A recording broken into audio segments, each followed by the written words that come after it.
तो जय हिंद, नमस्कार साथियों, मैं मुकेश सर आप सभी का स्वागत करते हूँ स्टूडेंट आज के इस क्लास में। स्टूडेंट अगर आप सभी भी एसएससी एमटीएस 2024 एग्जाम की तैयारी कर रहे हैं तो यकीन मानिए स्टूडेंट आज की क्लास आप सभी के लिए काफ़ी ज़्यादा इम्पोर्टेंट होने वाला है, क्योंकि स्टूडेंट आज की इस क्लास के अंदर हम लोग डिस्कस करने वाले हैं आप सभी के प्रीवियस इस क्वेश्चन पर आधारित जीके के कुछ ऐसे महत्वपूर्ण प्रश्न जो कि आप सभी के एग्जाम में बार बार रिपीट किया गया है।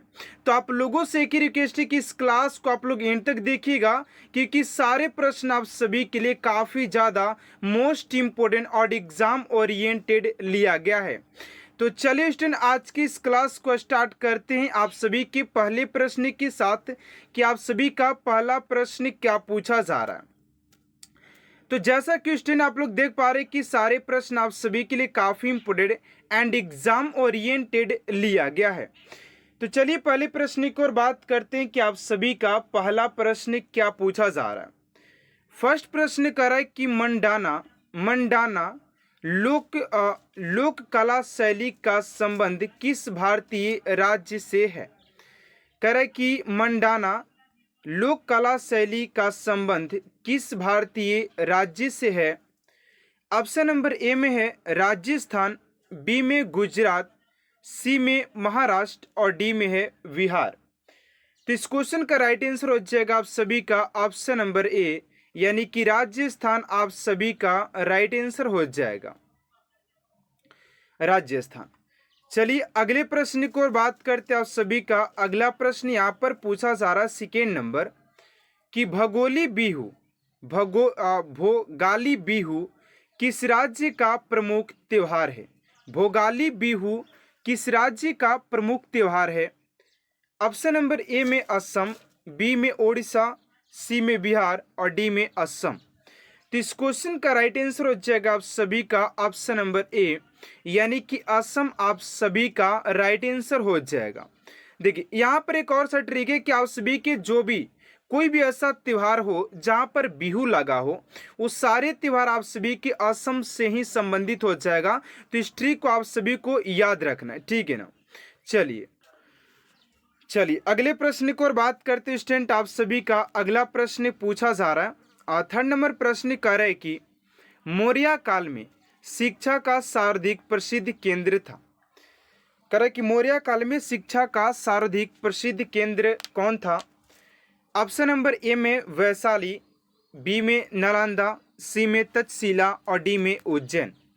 तो इस क्वेश्चन का राइट आंसर हो जाएगा आप सभी का ऑप्शन नंबर सी, तक्षशिला आप सभी का राइट आंसर हो जाएगा। चलिए अगले प्रश्न की ओर बात करते उससे पहले आप सभी से एक छोटा सा रिक्वेस्ट है, अगर स्टूडेंट आप भी इस क्लास को पहली बार देख रहे हैं तो प्लीज़ इस चैनल को सब्सक्राइब कर साथ साथ बेल आइकन को प्रेस कर दीजिएगा, ताकि ऐसा मोस्ट इम्पोर्टेंट क्लास स्टूडेंट आप तक सबसे जल्द पहुंचते रहे। चलिए फोन नंबर प्रश्न की बात करते। फोन नंबर प्रश्न आप सभी से पूछा जा रहा है कि पुष्यमित्र शुंग मौर्य सम्राट बृहद्रथ की राजकीय सेना में किस पद पर आसीन था। पुष्यमित्र शुंग मौर्य सम्राट बृहद्रथ की राजकीय सेना में किस पद पर आसीन था। तो फोर का राइट आंसर हो जाएगा आप सभी का ऑप्शन नंबर ए, यानी कि सेनापति आप सभी का राइट आंसर हो जाएगा। चलिए अगले प्रश्न की ओर बात करते हैं आप सभी का। 5 नंबर प्रश्न पूछा जा रहा है कि सातवाहनों ने पहले स्थानीय अधिकारियों के रूप में काम किया था। सातवाहनों ने पहले स्थानीय अधिकारियों के रूप में काम किया था। नंदी के अधीन, मौर्यों के अधीन, चोलों के अधीन या चेरों के अधीन। तो 5 का जो राइट आंसर हो जाएगा आप सभी का ऑप्शन नंबर बी, यानी कि मौर्यों के अधीन काम किया था। तो ऑप्शन नंबर बी आप सभी का राइट आंसर हो जाएगा। चलिए अगले प्रश्न की ओर बात करते हैं आप सभी का। 6 नंबर प्रश्न यहाँ पर पूछा जा रहा है कि नगरों का क्रमिक पतन किस काल की करे कि नगरों का क्रमिक पतन किस काल की एक महत्वपूर्ण विशेषता थी। तो 6 का जो राइट आंसर हो जाएगा आप सभी का ऑप्शन नंबर ए, यानी कि गुप्त काल। ऑप्शन नंबर ए आप सभी का राइट आंसर हो जाएगा। चलिए अगले प्रश्न की ओर बात करते हैं आप सभी का। 7 नंबर प्रश्न यहाँ पर पूछा जा रहा है कि कौन सा राजवंश हूणों के आक्रमण से अत्यंत विचलित हुआ था।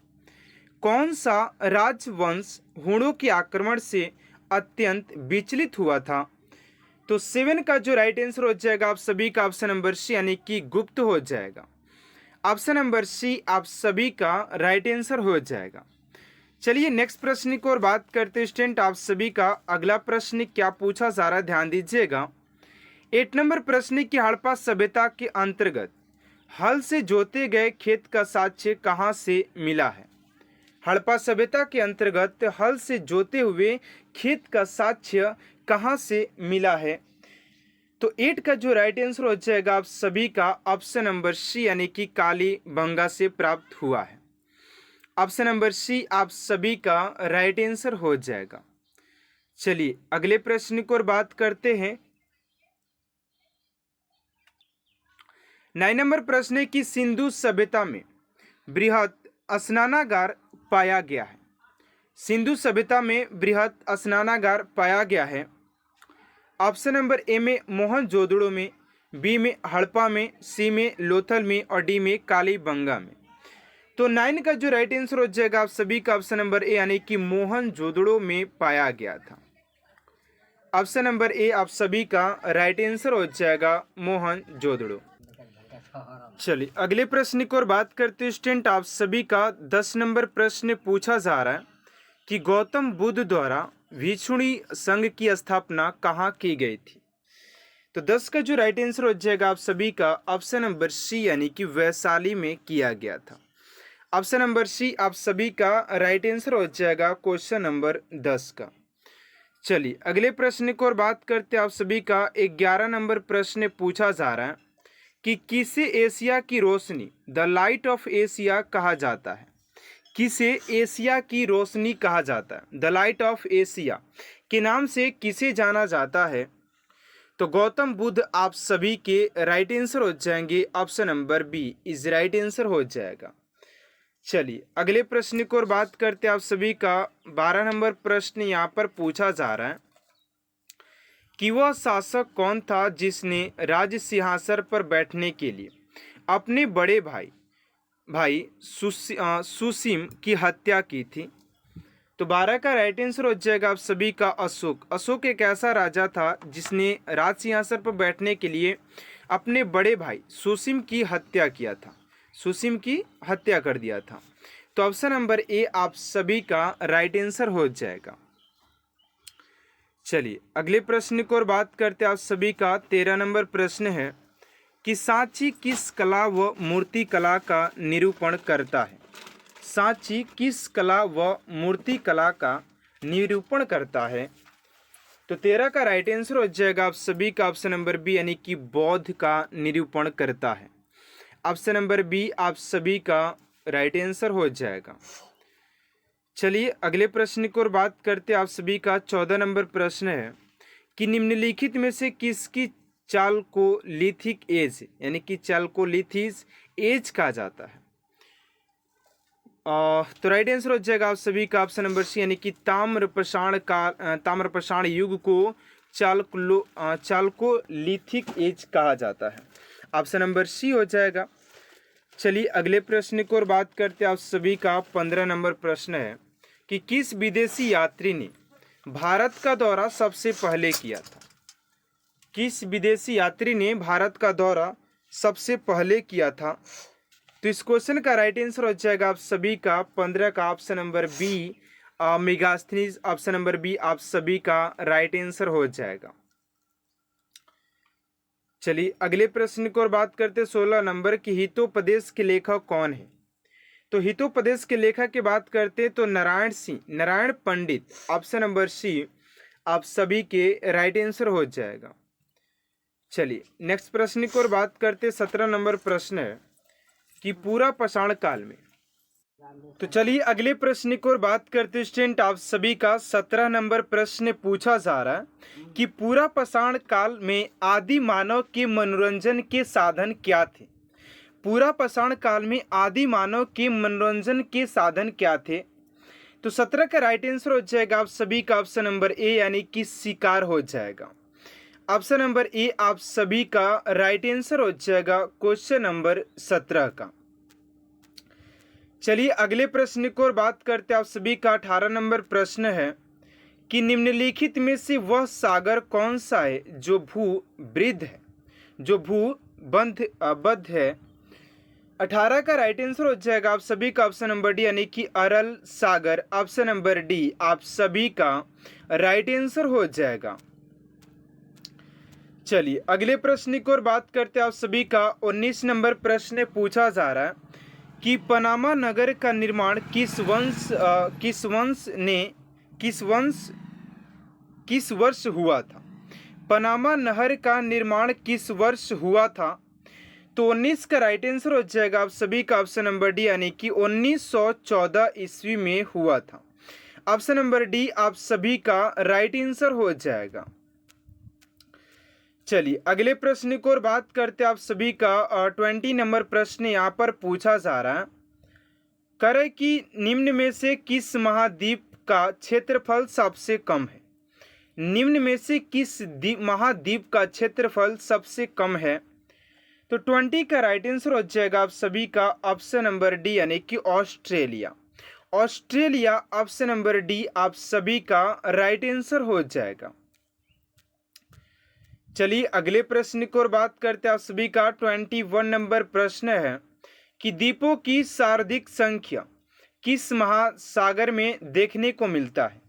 द्वीपों की सर्वाधिक संख्या किस महासागर में देखने को मिलता है। तो 21 का राइट आंसर हो जाएगा आप सभी का ऑप्शन नंबर ए यानी कि प्रशांत महासागर में देखने को मिलता है। प्रशांत महासागर ऑप्शन नंबर ए आप सभी का राइट आंसर हो जाएगा। चलिए अगले प्रश्न को और बात करते 22 नंबर की दक्षिण एशिया का सबसे बड़ा मरुस्थल है। दक्षिण एशिया का सबसे बड़ा मरुस्थल कौन सा है। तो 22 का आ जाएगा आप सभी का थार मरुस्थल। ऑप्शन नंबर डी आप सभी का राइट आंसर हो जाएगा। थार मरुस्थल इज राइट आंसर हो जाएगा। चलिए अगले प्रश्न को बात करते 23 नंबर की एशिया तथा उत्तरी अमेरिका किसके द्वारा पृथक होते हैं। एशिया तथा उत्तरी अमेरिका किसके द्वारा पृथक होते हैं। तो 23 का आ जाएगा आप सभी का वेरिंग जल डमरू मध्य। ऑप्शन नंबर डी आप सभी का राइट आंसर हो जाएगा। अगला प्रश्न 24 नंबर की अकोसोम्बो बांध निम्न में से किस नदी पर स्थित है। तो 24 का आ जाएगा आप सभी का ऑप्शन नंबर बी यानी कि वोल्टा ऑप्शन नंबर बी आप सभी का राइट आंसर हो जाएगा। चलिए अगले प्रश्न को और बात करते हैं। आप सभी का 25 नंबर प्रश्न की अफ्रीका के रूम सागरीय तट पर कौन सा बंदरगाह है। 25 का आ जाएगा बी यानी कि सिकंदरिया ऑप्शन नंबर बी आप सभी का राइट आंसर हो जाएगा।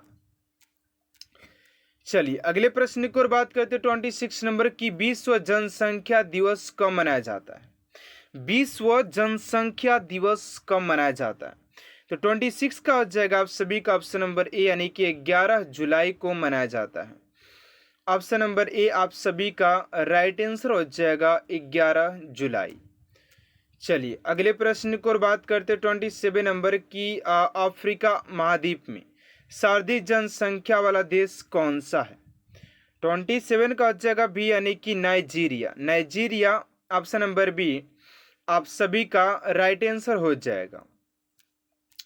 अगला प्रश्न 28 नंबर की जापान का डेट्रॉयट उपनाम से कौन सा नगर जाना जाता है। 28 का आ जाएगा आप सभी का ऑप्शन नंबर यानी कि नरोया ऑप्शन नंबर ए आप सभी का राइट आंसर हो जाएगा। चलिए नेक्स्ट प्रश्न की ओर बात करते हैं 29 नंबर की अल्पा भारत के किस क्षेत्र की प्रमुख लोक कला शैली है। 29 का आ जाएगा डी यानी कि पश्चिम बंगाल ऑप्शन नंबर डी आप सभी का राइट आंसर हो जाएगा।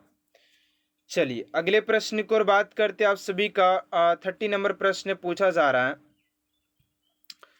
कह रहा है कि सरहुल पर्व का संबंध किस राज्य से संबंधित है। तो इस क्वेश्चन का राइट आंसर क्या होगा स्टूडेंट, आप सभी को कमेंट बॉक्स में देना है। एंड देखते हैं कितने स्टूडेंट इस क्वेश्चन का राइट आंसर कमेंट बॉक्स में दे पाते हैं। एंड नेक्स्ट क्वेश्चन को आप सभी का 100 क्वेश्चन कंप्लीट करने के लिए बोला गया है, तो आप सभी के नेक्स्ट क्वेश्चन जल्द ही प्रोवाइड किया जाएगा। तो आज की क्लास आप सभी को कैसा लगा कमेंट बॉक्स में जरूर बताइएगा। अगर आज की क्लास आप सभी को अच्छा लगे तो प्लीज चैनल को सब्सक्राइब कर साथ साथ बेल आइकन को प्रेस कर दीजिएगा, ताकि ऐसा मोस्ट इंपोर्टेंट क्लास स्टूडेंट आप तक सबसे जल्द पहुंचते रहे। तो मिलते हैं नेक्स्ट क्लास में student. Thanks for watching my class.